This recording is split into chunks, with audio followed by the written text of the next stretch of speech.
मुलांनो, नवा दिवस नवी कथा। आजच्या कथेचं नाव आहे निवृत्ती जीवन। निवृत्ती माहिती आहे सगळ्यांना, त्याला आपण पेन्शन म्हणतो, रिटायरमेंट म्हणतो की नाही। या निवृत्ती जीवनावरती मी एक आज बोधकथा सांगणार। फार पूर्वी एक राज्य होतं आणि त्या राज्याचा एक नियम होता की त्या ठिकाणी राज्य करणारा राजा त्याला फक्त 5च वर्ष राज्य करायला मिळायचे आणि 5 वर्षानंतर त्या राजाला त्याच राज्याच्या शेजारी असणारं एक जंगल होतं, घनदाट जंगल होतं, ज्या ठिकाणी अनेक प्रकारची श्वापद वगैरे होती, भयावह असं जंगल होतं। आणि ते त्या राज्याच्या मध्ये एक नदी होती आणि नदीच्या पलीकडे ते जंगल असतं। आणि 5 वर्ष त्या राजाची पूर्ण झाल्यानंतर त्या राजाला त्या जंगलात सोडल्या जाईल। विचित्र नियम होता त्या राज्याचा। त्या ठिकाणी एक राजा राज्य करत असताना त्याची 5 वर्ष संपली। संपल्यानंतर सारी नगरी, सारे लोक त्याला वाट लावण्यासाठी त्या ठिकाणी आले। तो त्या नावेमध्ये बसला। नदीच्या मधोमध गेल्यानंतर त्या नावाड्याला काही राहवलं नाही। तो म्हणला, राजासाहेब एक विचारू का? माझ्या मनामध्ये कुतूहल आहे हो, एक विचारू। राजासाहेब म्हणले, विचारा। ते म्हणे, अहो मी आतापर्यंत बऱ्याच राजांना त्या ठिकाणी जंगलामध्ये सोडून आलोय। सगळे राजे ते जंगलाकडे जाताना घाबरून जातात, त्यांना घाम फुटतो, घाबरलेले असतात, पण तुमच्या चेहऱ्यात असं काही मला दिसतच नाही हो। यावरती राजा हसला।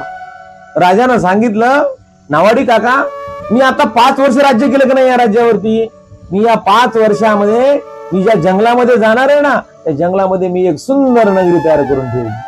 त्या ठिकाणी सुंदर सुंदर असे बाग बगीचे मी लावून ठेवलेत। त्या ठिकाणी एकही श्वापद नाहीये। त्या ठिकाणी मी सुंदर नगरी बनवलीये, सुंदर झाडं लावली, सुंदर रस्ते त्या ठिकाणी करून घेतलेत। आता मला उलट त्या ठिकाणी जायचं दुःख होत नाही, मला काय होतोय, आनंद होतोय।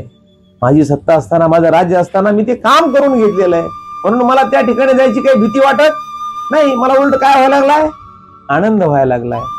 हे ऐकल्यानंतर त्या नावड्याला पण खूप समाधान वाटतं। काय बोध घ्यायचं मित्रांनो ऐकत?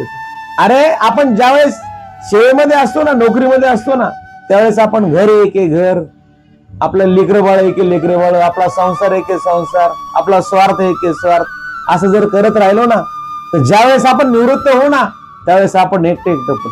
बरोबर आहे की नाही? आपण जर दुसऱ्यांना वेळ दिला नाही ना, तर लोक पण आपल्याला वेळ देत नाहीत। आपल्याला एकटं आयुष्य जगावं लागतं।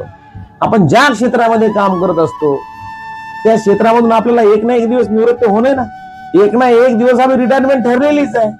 बरोबर की नाही? त्यामुळे आपण आता सेवेमध्ये असतानाच रिटायरमेंटचं काय करूया, प्लॅनिंग करूया। रिटायर झाल्यानंतर कॅश फ्लो म्हणजे काय, आपण रिटायर झाल्यानंतर आपल्याला कुठून पैसा उपलब्ध होईल, आपलं रिटायरमेंटचं जीवन कसं सुखी जाईल। रिटायरमेंटच्या काळामध्ये आपण आतापासूनच काही जर चांगले छंद जोपासले, त्यामुळे निवृत्तीनंतर घरी बसून आपण काय करायचं असा आपल्याला प्रश्न पडायचा संबंध येत नाही। बरोबर आहे की नाही?